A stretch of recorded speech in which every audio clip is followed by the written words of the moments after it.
Now, we are in the midst of a series that I have called Sin and Salvation in the Old Testament. And if there's, if you miss a sermon, or if there is something that you're confused about or want to go over again, remember, we post these sermons on our Facebook channel. So, over the last couple of weeks, what we've done is we used Isaiah 59 to look at sin from a couple of different perspectives. We looked at it first from God's perspective. We imbibed the words of God spoken through His prophet about the ways that His people had indulged this thing called sin. And then last week we talked about sin from the perspective of His people. And they not only saw the pervasiveness of sin and the evil of the sinful acts themselves, but they saw the consequences of sin. The consequences for their individual lives and the consequences for their lives as a nation. Now this week we're turning the page a little bit, and in the canon we're going backwards. And that's because to understand what sin really is and how it has impacted human life, we need to go back to a time before sin. Now, as Natalia indicated at the end of her reading, this time, in the way that the narrative is unfolded, doesn't last very long. But it is still important for us to understand humanity before sin. And doing so will help us do three other things. It will help us understand God's purpose in creating humanity in the first place. It will help us understand the enduring value of humanity to God. And it will help us to imagine what life could be like if sin were dealt with.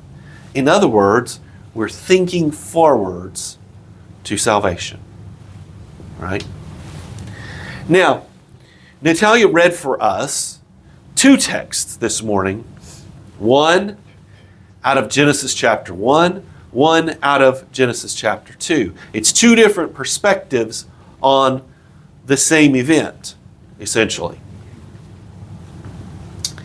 And in reading those two perspectives together, we discern four things that we can learn about humanity. Four things we can learn about humanity before sin, or humanity without sin. And the first is that humanity was created in the image of God. Now, that is a phrase that is pregnant with meaning. It is a phrase that is rhetorically loaded. It certainly means that humanity was created with dignity. Psalm 8 makes that point emphatically. Humanity was created with dignity.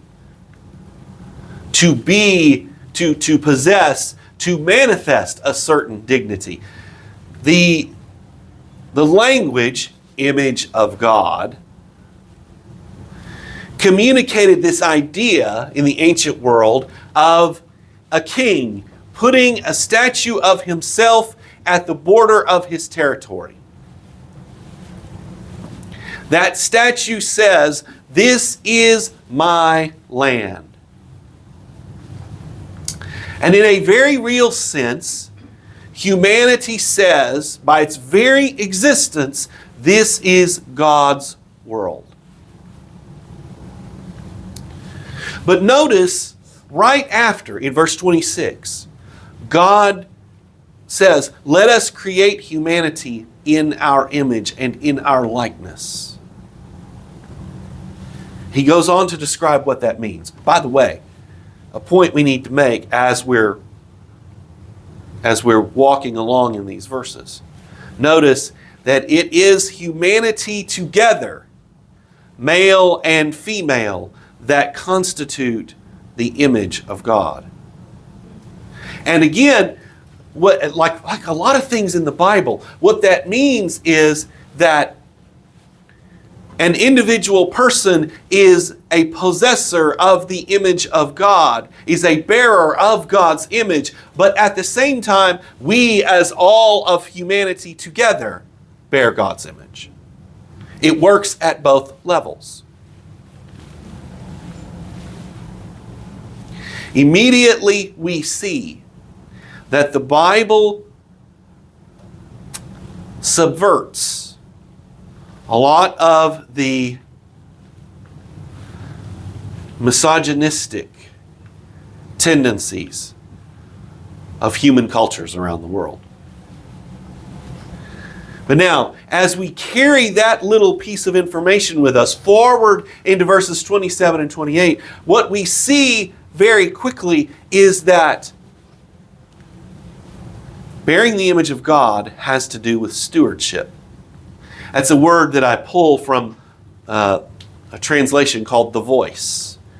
They prefer to use the word stewardship and the word reign to describe what's going on here, because that is in fact what the Hebrew communicates. When the Hebrew is talking about the rule of humanity over creation, it is talking about rule for the good. And rule as an extension of God's own rule. This is not my world or your world, as the hymn says, this is my Father's world. Right? And we're not talking about a biological father either. We exercise that rule on His behalf for the good of creation. We're going to come back to that in a moment. Now, if you flip over to chapter 2 and start looking there in verses 18 through 24, what you very quickly see, well, especially 18 through 22, what you very quickly see is that there's something else going on with respect to the image of God. So we have stewardship, but we also have understanding. The man is naming each of these animals. Now, of course, as God likes to do, this is a setup. You know, He's preparing the way for the creation of woman. But this is God's way of doing things. He's teaching. He's teaching Adam, even as He is giving Adam the opportunity to live into his identity as an image bearer. Yes, naming communicates some level of authority, but it's also an act of understanding. Right? So when whoever was, the first scientist who was able to really discern what's going on in the nucleus of an atom, and they started talking about protons and neutrons. They're giving names to these subatomic particles. Now, we've got a whole lot more subatomic particles now. But when these first subatomic particles are discovered, they're not just discovered, they're named so that we can communicate about them and learn more about them. And the naming process itself demonstrates some level of understanding, right?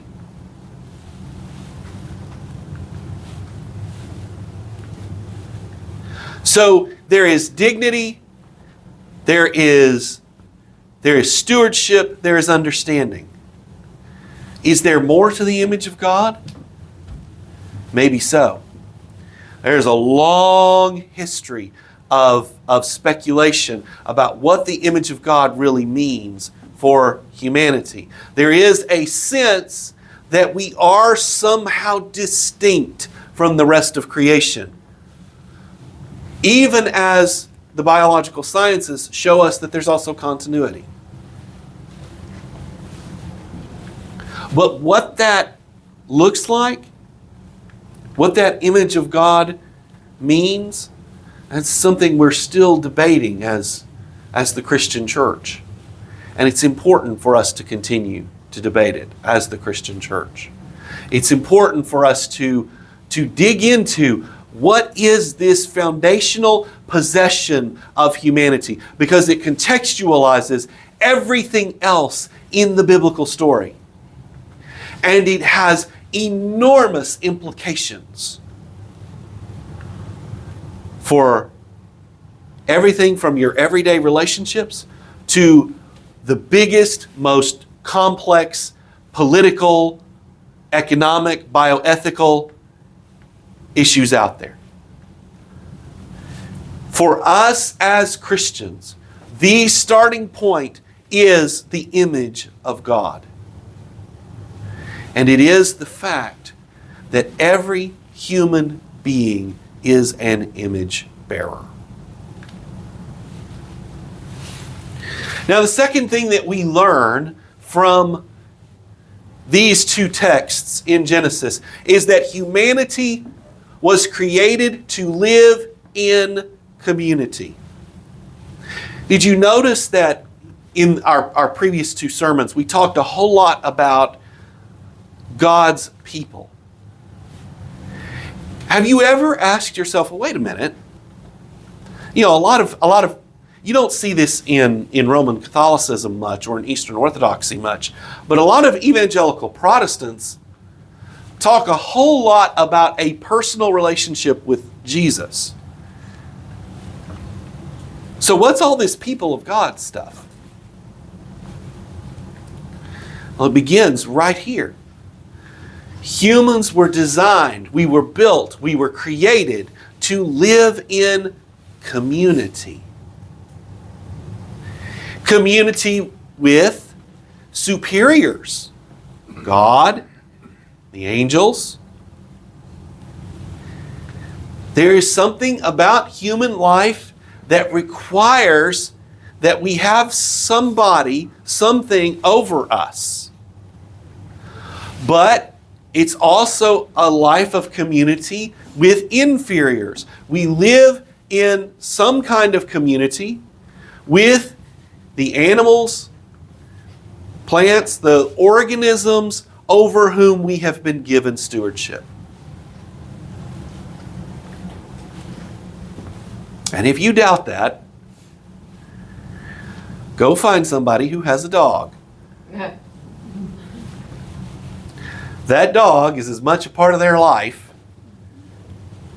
as anything else. And I remember just a few months after Natalia and I got married, our cat died. And that was a sweet, sweet kitty. And she died prematurely. And we just boo-hooed. I'm not ashamed to admit it. I'm a man. I cried over a cat.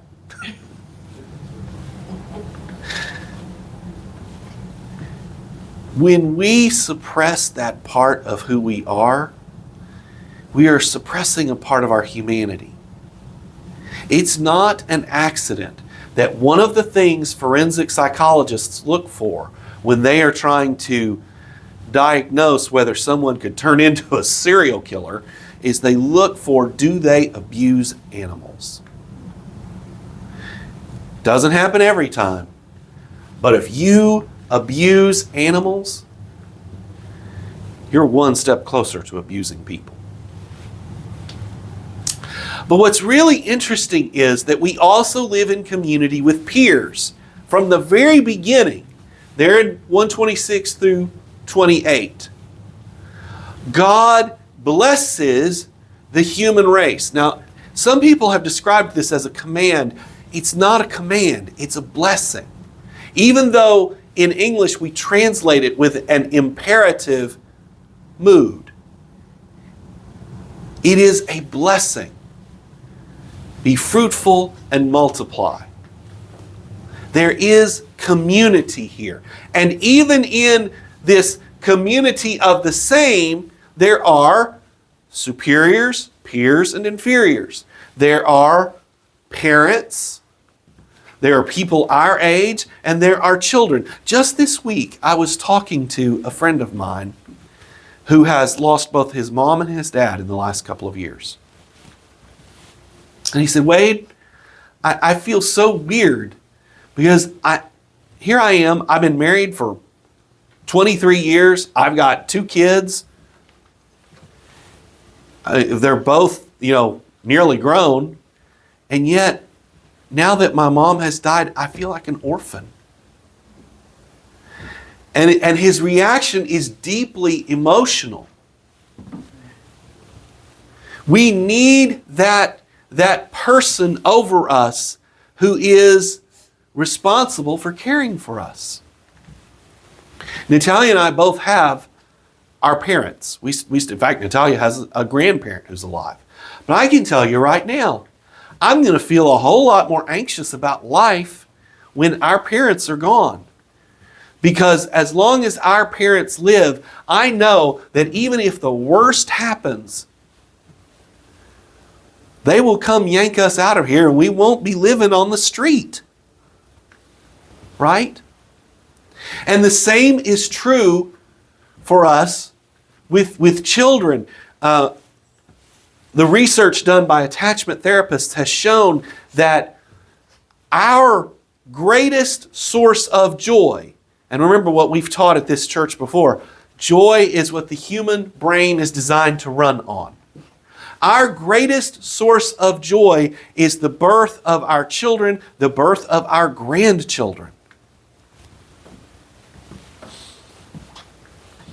And Natalia and I can tell you from our own personal experience that living without that is it's an emotionally debilitating experience. We were created to live in community.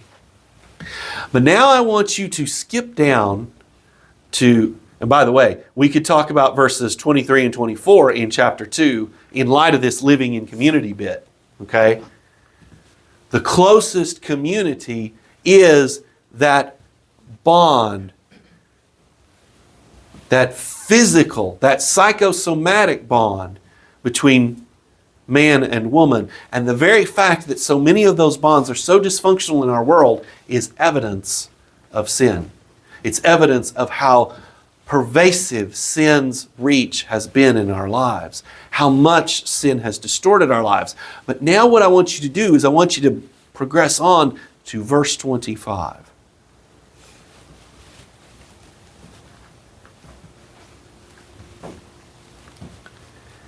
Life before sin was life without shame. Now, there's been a lot of conversation, both in psychology and in theology over the last 5 or 10 years, about this notion of shame. And we could ask a lot of questions about it. We could ask, what is shame? And who gets to define it? Is it the cultural anthropologists? Is it the psychologists? What is shame? We could ask, is shame a good thing or is it a bad thing? Nearly all psychologists would say that there is at least some kind of toxic shame that is bad. The question is it always bad, right? And yet, for a lot of cultural anthropologists, shame is just a given because that's how many cultures work. They work in terms of honor and shame. But the question I want you to focus on is this one. What would life be like without shame? You see, the writer of Genesis throws in this sentence. It almost feels like it comes out of nowhere, but he's wanting to pierce your heart with it. He's wanting to confront you powerfully with this statement. These two people were naked as a jaybird, and they felt no shame.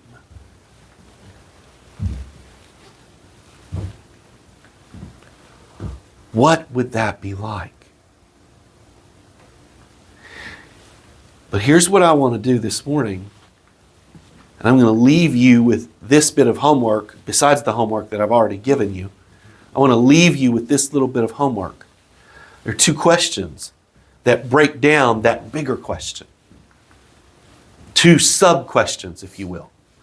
And they're both equally important. The one you're probably thinking of is, what are the consequences of living without shame for individual mental health, for family systems, for society?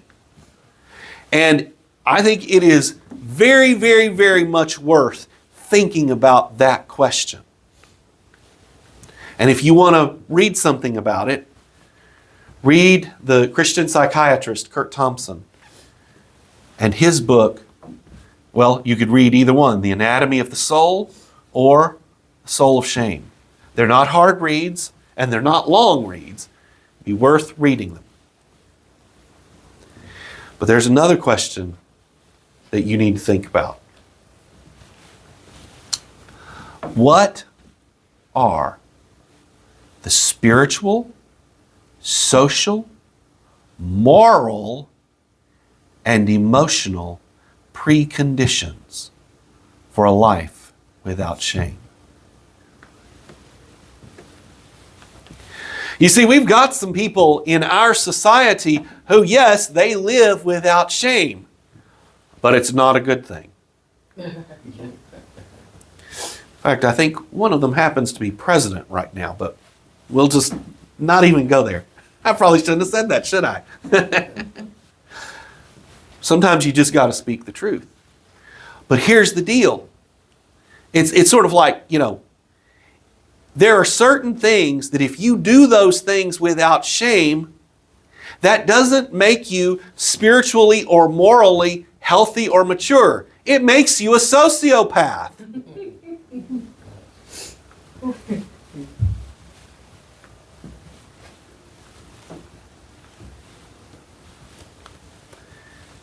So, what would it take to live without shame and do it in a healthy manner?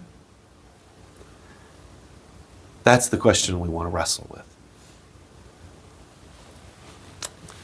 Now, with that whole notion of shame in mind, there's one last point that I want to make out of this text. And I think it's something that we see more retrospectively than prospectively. In other words, we see it looking back on this reality more than we would have seen it if we lived through it ourselves.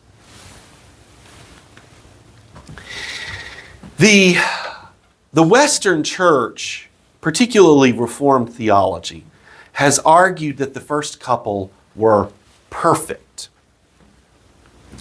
Now, biologically, I think that maybe you can defend that. But spiritually, morally, even emotionally or intellectually, I don't think perfection is what is described here. I really don't. The Eastern Orthodox Church, I think, has a better understanding of that reality. We're not talking about perfection. Here's what we are talking about, though. We're talking about innocence. That's what we see pictured in Genesis 1 and 2. We see innocence. Now, what is innocence? Of course, that's a little bit like asking what is shame. But let's take a run at that, okay? What is innocence? Because I think it's important for us to understand the different assumptions we might be bringing to this question.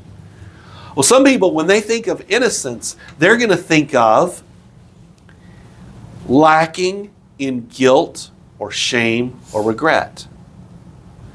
Because isn't that, of course, how a lot of us live our lives?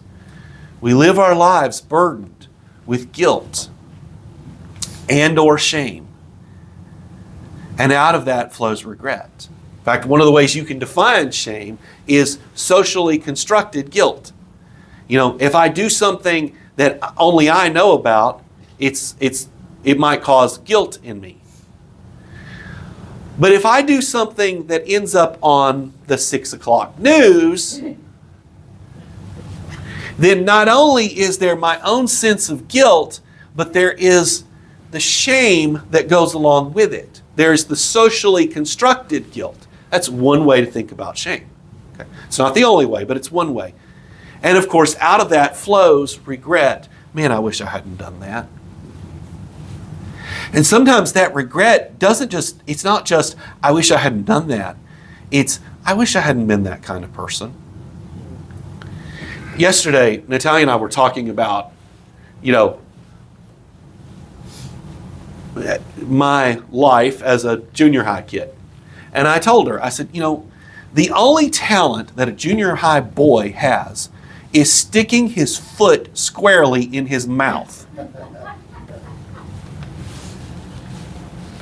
that was me. And I was good at it. I was a champion at sticking my foot in my mouth. And I look back on that and I wish I hadn't been that way. Because I think I could have really been a better friend if I had just been able to not stick my foot in my mouth so often. If I had just thought before I spoke, In December, Justin Giboney, the minister and lawyer from Atlanta, talked about his own sort of regret about the kind of person that he was. He talked about being a freshman in college. And he talked about how one of his professors had to point out to him that he was more opinionated than informed. Well, I can use Brother Giboney's example because I'm right there with him. That was me too. I was really good at being opinionated, not as good at being informed. Again, regret. Not just about what we did, but about who we were. But that's just one way to think about innocence, okay? Some of you know that I've said actually several times that I watch these true crime documentaries, probably way too much, but they are such wonderful illustrations of the human predicament. And what I've noticed is there's this pattern where young, attractive, and I would say innocent young women find themselves prey to the worst of human, and most often manly, evil. Who are these young women? They are women who lack fear and who live in anticipation of what the world could be, of all the good that could happen.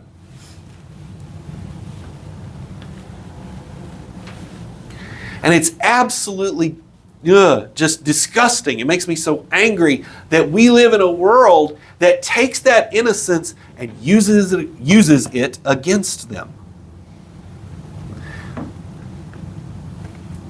You see, that's another way to think about innocence. It's an absence of fear, and it's an awareness of all the possibilities, all the good that life has to offer. I think that's really what we're thinking about when we talk about losing our innocence.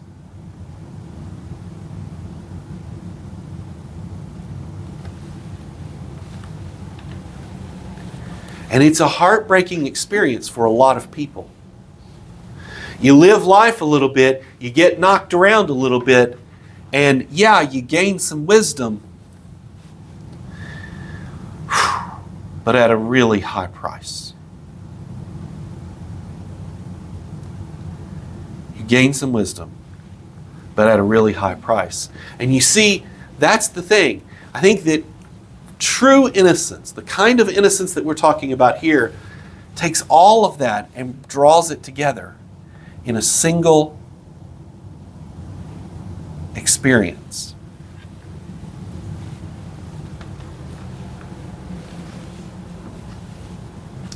Now, let's conclude by taking all of that and drawing it together. And maybe kind of extrapolating some things that you haven't thought about before. It's not hard to see that God created humans to live in community, to live in fellowship, to live in continuity and harmony with Himself, with each other, with the created order.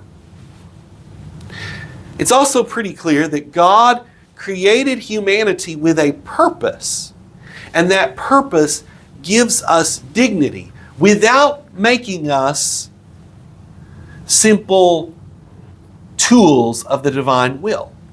Okay? But what is not so clear, maybe to you, is that God also created us to be in harmony with ourselves. Guilt and shame, and the behaviors that motivate them, or that undergird them, I should say, that cause them, guilt and shame do not just tear the fabric of our society or of an individual family system. They also rupture the fabric of our own soul.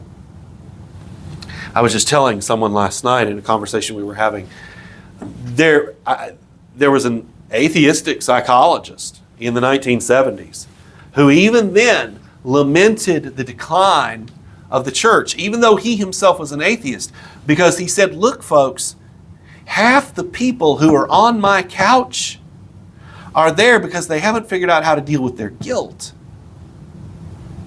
And their guilt is tearing their soul apart. But here's something else for you to think about. God created us to live in harmony with time. Let me repeat that. God created humanity to live in harmony with time. Neither the past nor the future was intended to be a source of angst for us. No. Every aspect of human life was to be permeated and contextualized by hope.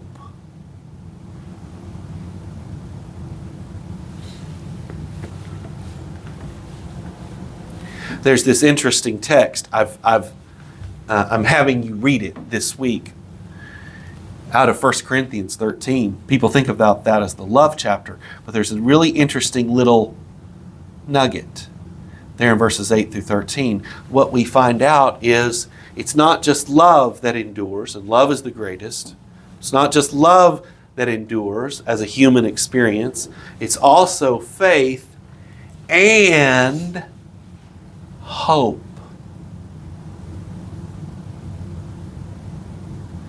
Why will we need hope if we live in a new heaven and a new earth that are truly perfect? It's because Harvard University economist Arthur Brooks is right. Hope points us both to the future and to our own well-being. right? But hope also contextualizes the past. Now, all of this is what sin has stolen from us. And all of it is what Christ seeks to restore through salvation. Let us pray.